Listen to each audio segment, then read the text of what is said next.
ങ്ങളിൽ കാണാൻ സാധിക്കുന്നതിൽ ഒരു സ്ത്രീയുമുണ്ട്. ഈ സ്ത്രീയും ഫേസ്ബുക്കിൽ കമന്റ് ഇട്ട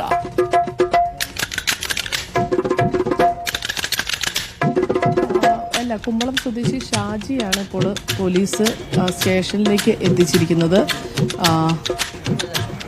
ഷാജിയാണ് സെൻട്രൽ സ്റ്റേഷനിലേക്ക് എത്തിച്ചിരിക്കുന്നത്. അല്പസമയം മുമ്പാണ് പനങ്ങാട് നിന്നാണ് ഇയാളെ പിടികൂടിയത്. ഹണി റോസിനെതിരെ ഫേസ്ബുക്കിൽ അശ്ലീല കമന്റ് ഇട്ടയാളെയാണ് പിടികൂടിയിരിക്കുന്നത്. കൂടുതൽ വിവരങ്ങൾ ലഭ്യമായി വരിക്കുന്നതേ ഉള്ളൂ. കൂടെ ഒരു സ്ത്രീയെയും കാണുന്നുണ്ട്. ഇവരുടെ പങ്ക് ഇതിൽ എന്താണെന്ന് വ്യക്തമല്ല. കൂടുതൽ വിശദാംശങ്ങൾ ACP വന്ന ശേഷമേ പറയുകയുള്ളൂ. നിലവിൽ ഇപ്പോൾ ഇവരെ സ്റ്റേഷനിലേക്ക് എത്തിച്ചിട്ടുണ്ട്. ഈ കുമ്പളം സ്വദേശി ഷാജിയാണ് രാവിലെ പിടികൂടിയത്.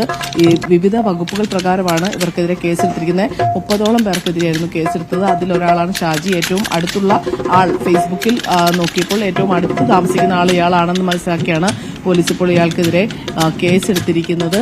പോലീസ് രാവിലെ സെൻട്രൽ പോലീസിന്റെ നേതൃത്വത്തിൽ രാവിലെ പനങ്ങാട് നിന്നാണ് ഇയാളെ പിടികൂടിയിരിക്കുന്നത്. ഇന്നലെയാണ് ഹണി റോസ് ഈ ഫേസ്ബുക്ക് വഴി അശ്ലീല കമന്റ് ഇടുന്ന അവർക്കെതിരെ പരാതി നൽകിയത്. ഈ പരാതിയുടെ അടിസ്ഥാനത്തിലാണ് നിലവിൽ കേസെടുത്തിരിക്കുന്നത്. ഈ കേസിൽ ആദ്യ അറസ്റ്റാണ് ഇപ്പോൾ രേഖപ്പെടുത്തിയിരിക്കുന്നത്.